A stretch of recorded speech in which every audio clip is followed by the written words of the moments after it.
Yes, Kimilu is here. The Honorable Faith Odhiambo, former president of the Law Society of Kenya. Mheshimiwa Ruben Ndolo is here. We only have one apology, Your Excellency, from two. Okay. Governor James Orengo, who was appearing before my former committee, Public Accounts Committee. My tour in that committee terminated this afternoon, Your Excellency. He was appearing before the Public Accounts Committee, and he got held up. The Honorable Majimbo Kalasinga is in South Africa, and the Honorable Clive Gisairo is in DRC. These are troops we have dispatched to look for friends for Linda Mwananchi. And also Governor Natembeya is on his way. So we have only two missions here. We have only two missions here today. First of all, as Linda Mwananchi, we have gone around the country. Your Excellency, our people want to see us together. They want to see one team united as the people who believe that President William Ruto does not deserve a second term, and that the message we have carried from the ground in all these places that we have gone is that we must preach the unity of the opposition. And it's a unity that is based on certain values, and I'm coming to that as our second agenda here today, is to try to build consensus amongst the leadership of the opposition as to what they view is important to the people of Kenya at this particular moment in time. Your Excellency, increasingly we hear from young people especially that democratic governance and freedoms and the values that are expressed in our constitution are better than these shiny things that we see, because they believe roads can be built by anyone, but only a Democrat will protect the freedoms and rights under our constitution. So we started these consultations or courtesy calls. We had a chat with your brother, Fred Matiang'i. We have come to you. We will be looking for all the other leaders in the opposition with the same message, Your Excellency. And we are hoping that we will not let down Kenyans, but we'll present one formidable team. As we say, huko kwa ground, timu ni moja, tamu ni moja. Timu ni moja, tamu ni moja. Asante sana, karibu, Your Excellency. Thank you. I like that. Thank you. One team, one agenda, one term.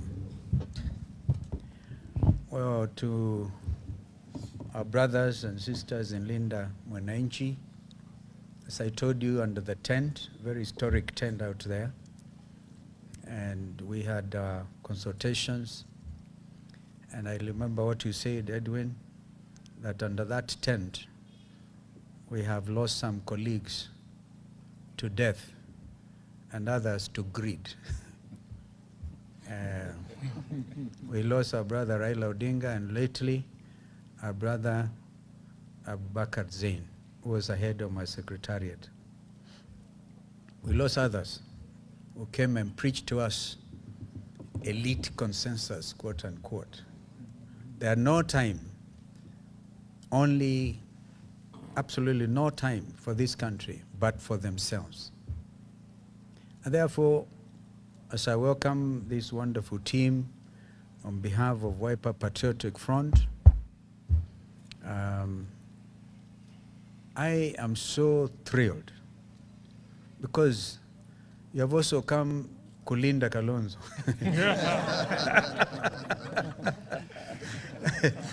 Because I'm under attack, a terrible attack, that I met William Ruto yesterday, even this morning.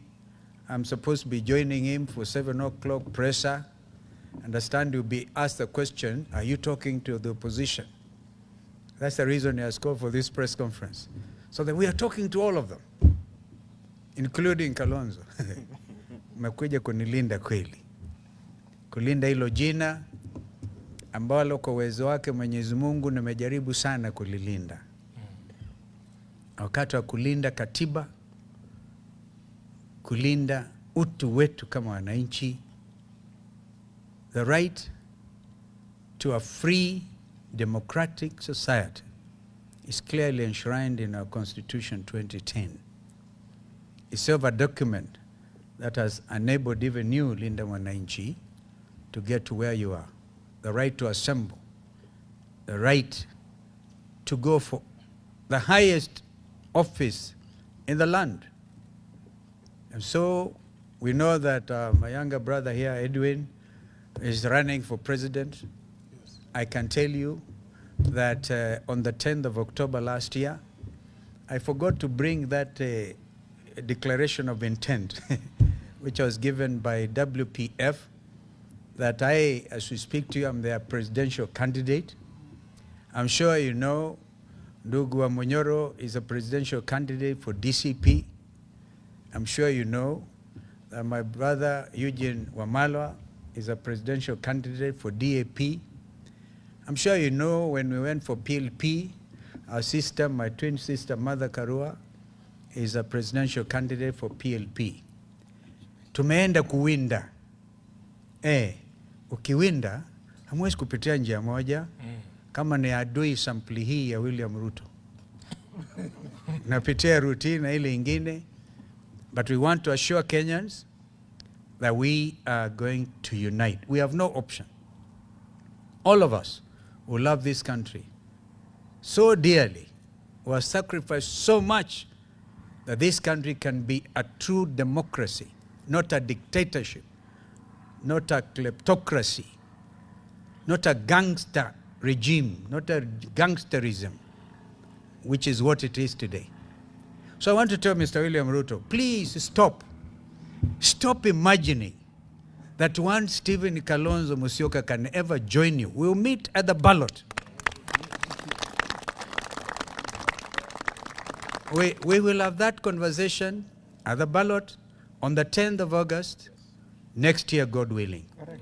We pray to God that He gives you good health. He gives us good health. Tukutane pale so we can now consolidate our democracy. Amen. And do away with this pretense. The people of Akalao are an amazing lot of people. They have actually brought, in addition to the Gen Zs, the people of Akalao are amazing people. They have shown that the right to development is a basic right. The right to get those roads and all those other things is their right. But they will write, they will vote, and there's such a determination. I think we have a 2002 moment. I remember that time, any of us trying to look backwards, wananchi walikuwa wanamwangalia kabisa.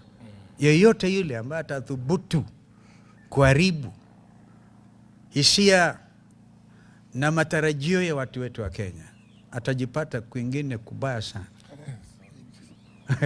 So I want to conclude by wishing Linda Mwananchi well. Thank you, sir. We are waiting for you. Thank you, sir. On Monday, I am the party leader of Azimio La Umoja One Kenya. Once you have sorted out your the registration details, and by the way, the Honorable Karoli Omondi is a Secretary General. I'm the party leader. We have a meeting on Monday. The council, which is chaired by President Uhuru Kenyatta, and the executive, which I chair also as party leader. We have almost clearly visualized the way forward, but we continue to share that with you. But in the meantime, fight hard. Don't relent. I gave you some of the foot soldiers. I gave you Patrick Makau, member for Mavoko. I gave you kijana yangu, Deputy Secretary General, Mwashako, because you wanted, you complained that watu walikuwa naangalia sura za nyinyi, unaona wanaume wenye nyuso dark. You wanted that tighter face. Kijana mwembamba, Mheshimiwa Kimilu, member for Kaiti. And I think that this is the spirit of freedom. We come along with Senator Richard Onyonka, Senator Khalwale, kijana Kibagedi, kijana yangu, over time. But of course now we are trying to do something. Okili Njiru Ndegwa, Senator Wambua, of course, is the only one remaining. I was tempted to tell him. Sorry. Some water maybe.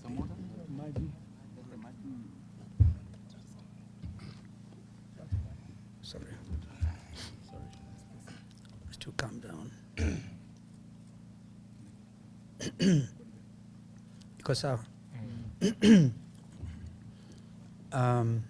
mata yamekuwa mengi na mazuri, lakini I want some water. I was telling Senator Wambua to think in terms of standing in solidarity with his colleagues in the Senate.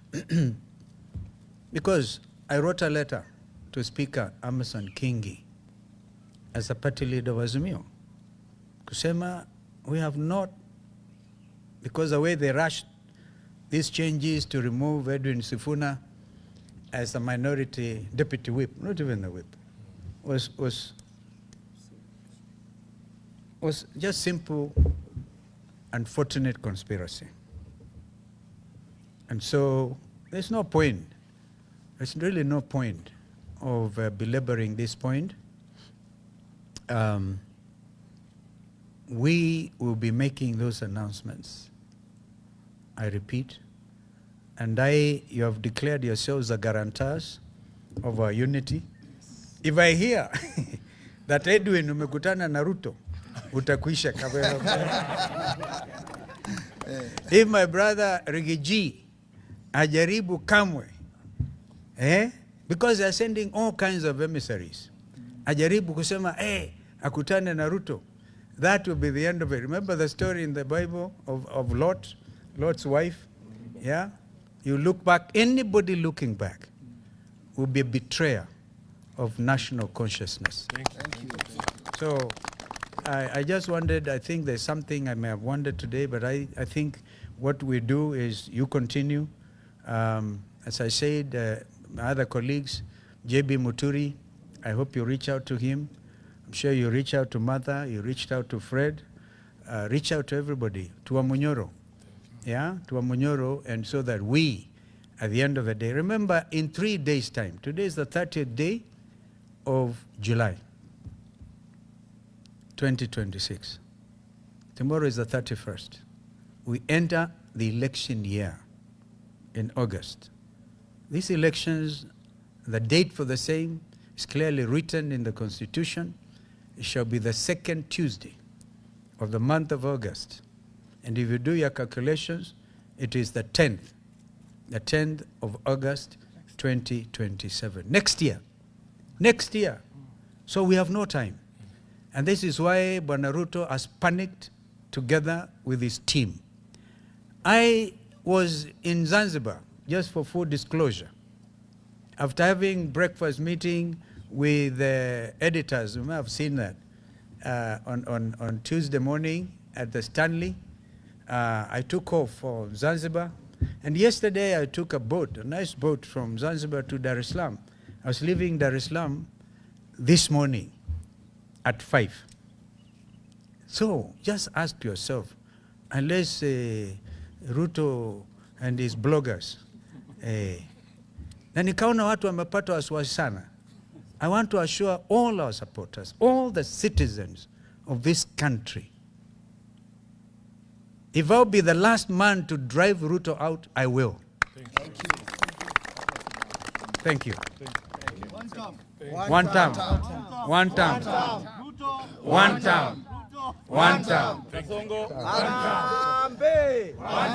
Aende asiende.